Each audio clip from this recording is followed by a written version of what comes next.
Sir ತಮ್ಮ ಹೆಸರು ಬಿಟ್ಟು ಮಾತಾಡಿ. ಸರ್ ನಾನು ತಮ್ಮ ತೋರಿಸ್ತೀನಿ, ಆಗ ನಿಮ್ಮ ಹೆಸರಿಗೆ ಮಾಡಿ.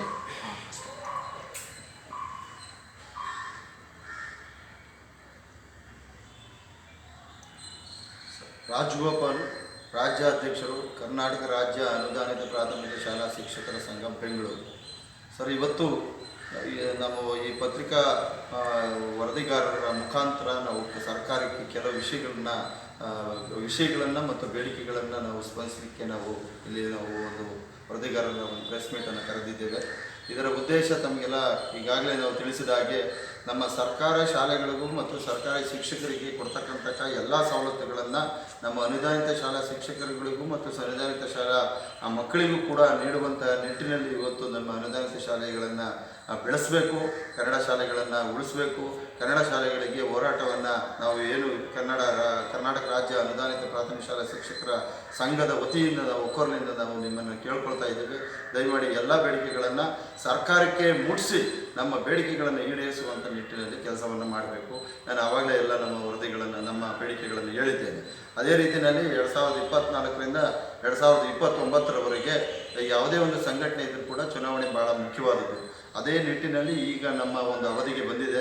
2024ರಿಂದ 2029ರವರೆಗೆ ತಾಲೂಕು, ಜಿಲ್ಲೆ ಮತ್ತು ರಾಜ್ಯ ಮಟ್ಟದಲ್ಲಿ ಚುನಾವಣೆಯನ್ನು ನಡೆಸಿ ಮುಂದಿನ ಶೈಕ್ಷಣಿಕ ಅವಧಿಯಲ್ಲಿ ಇನ್ನು 29ರವರೆಗೆ 5 ವರ್ಷಗಳಿಗೆ ಹೊಸ ಪದಾಧಿಕಾರಿಗಳ ನೇಮಕ ಆಗಿ ಈ ಒಂದು ನಮ್ಮ ಅನುದಾನಿತ ಪ್ರಾಥಮಿಕ ಶಾಲಾ ಶಿಕ್ಷಕರಿಗೆ ಬರ್ತಕ್ಕಂಥ ಸಮಸ್ಯೆಗಳು, ಬೇಡಿಕೆಗಳನ್ನು ಈಡೇರಿಸುವಂಥ ನಿಟ್ಟಿನಲ್ಲಿ ಕೆಲಸ ಮಾಡುವಂಥ ಆಗಲಿ ಅಂತ ಹೇಳಿ ನಾನು ಇಡೀ ರಾಜ್ಯಾದ್ಯಂತ ಒಳ್ಳೆಯ ವ್ಯವಸ್ಥಿತವಾದಂಥ ಒಂದು ಚುನಾವಣೆಯನ್ನು ನಮ್ಮ ತಾಲೂಕು ಚುನಾವಣಾಧಿಕಾರಿಗಳು, ಜಿಲ್ಲಾ ಹಂತದಲ್ಲಿ ಜಿಲ್ಲಾ ಚುನಾವಣಾಧಿಕಾರಿಗಳು, ರಾಜ್ಯ ಮಟ್ಟದಲ್ಲಿ ಇವತ್ತು ನಮ್ಮ ಚುನಾವಣಾಧಿಕಾರಿಗಳಾಗಿ ಹನುಮಂತಪ್ಪನವರು, ರವಿಕುಮಾರ್ ಅವರು, ಪಾಲನೇತ್ರವರನ್ನು ನೇಮಕ ಆಗಿದೆ.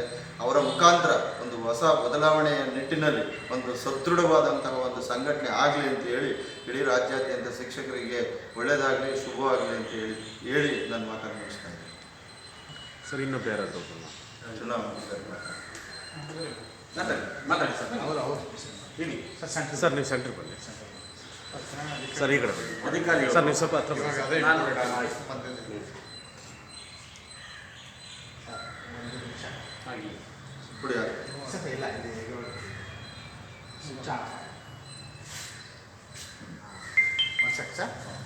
ನಾನು ತಮ್ಮ ತೋರಿಸ್ತೀನಿ, ಆಗ ನಿಮ್ಮ ಹೆಸರು ಹೇಳಿ ಸ್ಟಾರ್ಟ್ ಮಾಡಿ.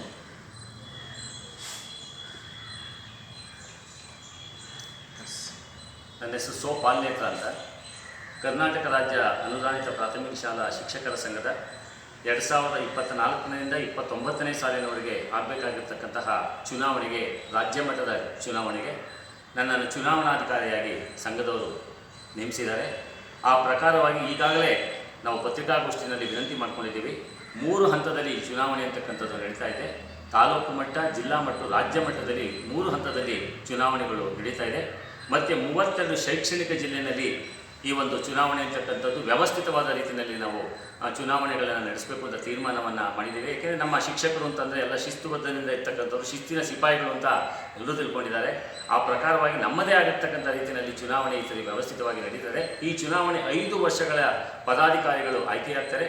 ಈ ಚುನಾವಣೆಯಲ್ಲಿ ಆಯ್ಕೆಯಾಗ್ತಕ್ಕಂತಹ ಪದಾಧಿಕಾರಿಗಳು ಮುಂದಿನ ಶೈಕ್ಷಣಿಕ ವರ್ಷಕ್ಕೆ ಏನು ವ್ಯವಸ್ಥೆಯನ್ನು ಮಾಡಿಕೊಳ್ಬೇಕು ಎಲ್ಲ ವ್ಯವಸ್ಥೆಯನ್ನು ಆ ಒಂದು ಪದಾಧಿಕಾರಿಗಳು ಆಯ್ಕೆ ಮಾಡ್ಕೊತಾರೆ. ಅದರ ಜವಾಬ್ದಾರಿಯನ್ನು ನಮಗೆ ಕೊಟ್ಟಿದ್ದಾರೆ.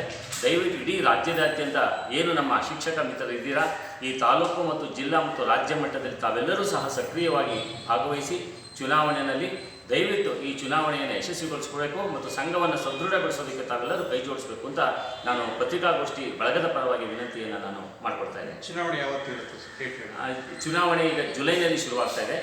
ಜುಲೈನಲ್ಲಿ ತಾಲೂಕು ಮಟ್ಟದಲ್ಲಿ ಚುನಾವಣೆ ಪ್ರಾರಂಭವಾಗ್ತದೆ. ಆಗಸ್ಟ್ ತಿಂಗಳಿಗೆ ಅದು ರಾಜ್ಯ ಮಟ್ಟದಲ್ಲಿ ಚುನಾವಣೆ ಕೊನೆಗೊಳ್ತದೆ. ಜುಲೈ 7ಕ್ಕೆ ತಾಲೂಕು, ಜುಲೈ 21 ರಾಜ್ಯ ಬಂದು ಹೇಳಿ ಸರ್, ಅದನ್ನು ಹೇಳಿ ಇನ್ನೊಂದ್ಸಲ ಹೇಳಿ.